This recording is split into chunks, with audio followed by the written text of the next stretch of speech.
Hello everyone, it's Shel C from PaperOcotilloStudio, and today I'm sharing with you my StencilGirl Creative Team project for the month of June 2020. The theme this month to challenge the creative team is typography, which to me means using letters and numbers in a graphic way to add interest to your art. And using StencilGirl stencils to do this is a fantastic way to add these graphic elements to your art. So I grabbed a couple stencils that I have. They have more. They have so many nice alphabet and stencils that have letters and numbers. Tons of them. I only have a few because I don't have the entire catalog, unfortunately. So I decided to make some prints using my gel plate. This is my 12 by 12 gel plate. I know that my theme for my project is going to be coffee, the love of coffee, the obsession with coffee. And so I'm using papers that have something to do with coffee. I have some coffee stained papers. I have some kraft colored papers. I have the paint colors, which are things like raw sienna, raw umber, burnt umber. I threw in some cheddar and some Sedona from Dina Wakley and some ancient, which is like an interesting metallic, and a little bit of copper. Those type of colors that you would associate with coffee and tea are what I'm using for my color palette for this project. So here I'm starting up with some stencils. This one is L400 letter Mania. It's a 9 by 12. I really like this one because yes, you can tell it's letters. I mean, you know it's letters, sort of, but it doesn't say anything. I think it might be the alphabet in order, but they're all overlapping. Not even sure it's in order, but it just makes a really interesting graphic look. And if you look at it, you're like, yeah, that's letters, but you don't really think about it being letters. So I put some darker colors down, laid the stencil over the top, and then without removing the stencil, I put some other lighter colors over the top. And then when I pull off the stencil, I have a dark outline with a lighter fill-in.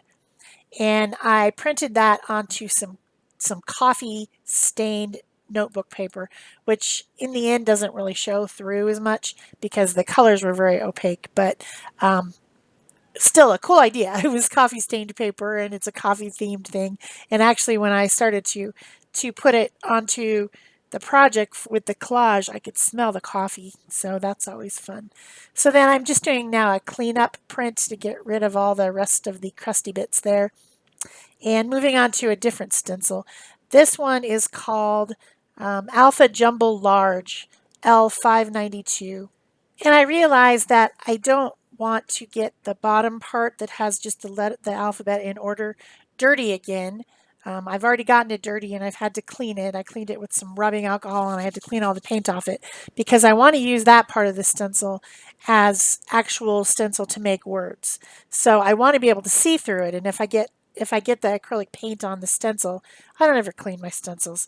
That was actually the first time I'd ever cleaned one, was when I cleaned that off. So I decided to cut the stencil in half. It's really two different things. It's got this interesting jumbled up piece, and then it also has this very orderly letters that you could use to stencil actual words. So I put some light colors down, put the stencil down, picked up some of the color through the stencil. What I didn't realize though is that the color that I use for the light color is translucent. Yeah, didn't really realize that, but pretty much anything that's a yellow of some sort is translucent, unless it's mixed with titanium white. And so when I did this one, you really couldn't see the letters anymore. It's still an interesting print, but it just doesn't have the letters in it, so I didn't end up using it. But I wanted to show you all the fun different things that I was doing when I was gel printing. I know people like to watch this, so you can't really see the letters anymore. But the next one, I put some dark burnt sienna down, and I wanted to use this little stencil from the club, StencilClub August 2020, which has some words on it, some writing, and it's got tall, thin letters. It says something, but I don't really know what. And I wanted to use it as part of my composition just because it has the tall, thin letters.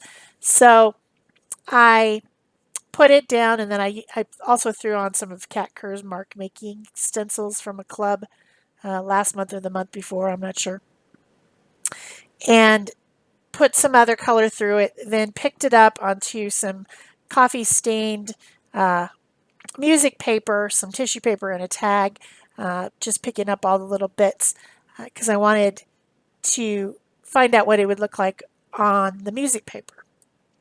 You know, we all like to use music paper and text weight paper and antique papers in our collages because that's part of typography too, just using those things that we're so familiar with in a way that is graphic and interesting without making it obvious, I guess is kind of what I'm going for. So then I knew I needed a contrasting piece, and so I wasn't sure which color I wanted to use, so I did this blue one first with the Alpha Jumble, and I put way too much paint on there, and one of my tubes of paint was really gloppy, so I ended up having to pull these tissue paper pieces first just to get rid of some of that excess. Paint is just so gloppy. And then I put a lighter color of blue on over the stencil, pulled it off, and picked it up on just a regular piece of text weight paper. I didn't go for one of the coffee or tea stained papers. I did also use one little tiny tea bag paper, which I did end up using in the composition, so I don't know exactly where it was in the process, but that one's pretty cool. I like it. Picking up the excess with some light colored paint. I think that's Titan Buff, just to make, an extra piece. And I did use some of that kraft colored deli paper there, which was another paper that I took out of my stash. And I thought I might use that, wasn't sure. Didn't end up using the blue ones at all, but I did use the red ones. So I decided to show you both just because, sometimes in the process you're not sure exactly what you want. And so you end up just printing and printing and printing. I have so much paper left over to collage with that I can do many, many, many more things. But I decided to go back to the letter Mania stencil again. I put down some red and then some barn red type of color. And then over the top, I'm putting like a tomato red and some shimmery paint that is kind of an orange. And I'm stencil printing some of those off onto some of my paper because it looks really cool. If you just have a lot of paint, you can turn the stencil over and put it on your scratch paper to make another print, which I like to do as well. I don't want to waste anything. Then I used some Naples yellow over the top to pick up this print, and this is the one I end up using in the composition. So it's cool. It's subtle. You can see the letters. It's got a little shimmer, but it's not so blatantly obvious that the background is letters because I plan to stencil over the top. So this is a handled gift bag, and sometimes I like to make art on these gift bags. I've actually done it quite a bit. I don't use them as gift bags. I use that as the art, and you can just put it up on your wall the way it is. I have 3 of them in my kitchen that are, food related ones that are done on bags and just hung up in the kitchen in a triptych, and it looks really cool. And I don't know, I think they're fun, and perhaps you could use it as a gift. I mean, yes, you could use it as a gift bag if you wanted to, but I actually, with the ones I have in my kitchen, I glued down the backs so that they can't open anymore, and just hung them up using the handles that come with the bag. It's cute, it's fun, it's just a different substrate to work on. So I took some of my prints that I had made with all the different coffee and tea colors, and then I'm putting them down onto my, I taped off the edges first. so that I would have a square to work with. I wanted to have a border around the edge of the kraft colored paper. I like it that way. I like to have the borders.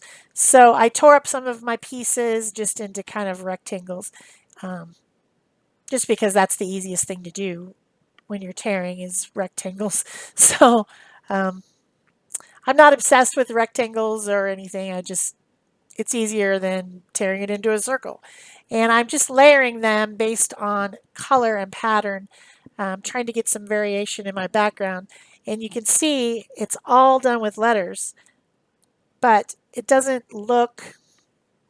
say anything. It's not like you look at it and you say, oh my gosh, I need to find a word in there. Maybe some people would do that because some people are kind of like that. But it's just interesting pattern. It's graphic. It's cool looking. And that's to me what the topography challenge was all about. So then I had to take my tape off, and I struggled a little bit until I started to heat up the tape. It wanted to stick to the bag, but I got it done. I sealed it all with some fluid matte medium so that everything would be all sealed in for my background. And now I need something to put on my foreground. And like I told you, I wanted to make it about coffee. And so at first I was going to draw a typical coffee cup, with a saucer and a spoon or something like that. But I thought, these days most people get their coffee from the to go. And so I decided to make a hot to go container. And in that way I could use my little accent color piece as just an interesting focal over my cup by just putting it on the area that's where your hands go. My original idea was to use that whole piece and make a coffee cup out of it, the red or the blue, which I ended up using the red. But then I got this idea and I thought it was better, and I do like it. I think it turned out better than my original thought with a coffee cup and saucer and spoon was my original thought. So then I got out some archival ink. This is permanent ink in a color called potting soil, which is a brown. And again, going with these same earthy coffee and tea colors. So potting soil is perfect for this. And this is the other half of that Alpha Jumble large stencil. Remember I told you I had to clean one. This is the one I cleaned with alcohol and scrubbing. Had a lot of paint on it. And I am using a little brush. This is a makeup brush, actually. They sell them as makeup brushes, but I think they're great stencil brushes when you want to do something really fine and small. You have a lot of control. It's just got a little round brush on it. And I'm rubbing it onto my ink pad and then going through and adding words to my little red piece. I put coffee, I put latte, I put espresso, I put Americano. Some of them didn't end up showing up. But again, the words are there. You can read the words on it. You know what they are, but maybe the whole word is not there once I cut it out. So I'm just filling up my red background with words that are related to coffee. So that's another way you can use the stencils. So then I needed the coffee cup. I had already drawn it, but I needed to color it in some way. And I decided to use watercolor to do this because I thought I could get an interesting fade. Um, Coffee cups are generally white unless they're from the Starbucks. I guess that maybe they're not white, but a generalized coffee cup is white, whether it's styrofoam or cardboard. And then it usually has a black lid or a dark green lid to go. And then you have the little sleeve on there that protects your hand from the hot coffee. And when you're trying to make something white, it's not really white, right? It's really kind of shades of grays and blues when you look at something white. Our mind reads it as white, but it's not. So I needed to use something that I could blend. So I decided watercolor was a good choice, and I transferred my drawing onto watercolor paper, And then this is cold press 300-pound watercolor paper, which is a little bit thick for collage, but I'm just going to glue it on anyway, so not too concerned. And I'm using a dark blue pigment, and for the coffee cup itself, I used wet in wet. So I put some water on there in the area that I wanted to color. And then I'm blending different mixes of that one blue color to start out with, and dropping it in so that it looks as if the light is coming from the left-hand side and shining onto the cup from the top left, probably. Then the lid, I should have let that dry, but I'm impatient. That's the reason I'm not a good watercolor artist, because I can't wait for things to dry and I get bleeds and blooms all the time because I can't stop and just let it dry. Never happens. So I'm painting the top of the cup with a black watercolor pigment. Um, I don't know if it's carbon black. I don't know what color it is, but anyway, it's black. And mixing varying amounts of water in with the black to make lighter or darker, and then in some cases picking up an area with a clean wet brush that I've you know, dried off to lift where I got some color I didn't want. So I have to go over the whole thing a couple times to make it dark enough. I need that little hole where you put your mouth to drink the coffee through the lid. So I got to put that on there, but it's all bleeding together. I'm having to keep cleaning up. Um, you know, the struggles. The struggles are real. And then I'm adding in a little bit of this black pigment into the cup as well. Uh, if you have something in it, a color on something, you should probably put it in more than one spot. So I don't want it to be black and blue. I want to mix the colors together. And I do end up taking some of that dark, probably Payne's Gray is probably what color it is, come to think of it, dark blue, and adding it into the black as well. So here I am with my second layer. Um, Watercolor, whole different process. I'm not going to focus on it here because we're talking about stencils. And by the way, speaking of stencils, if you don't think you can draw a coffee cup like this, they have a fantastic coffee cup stencil to use for this project. In fact, Stencil Girl has more than one.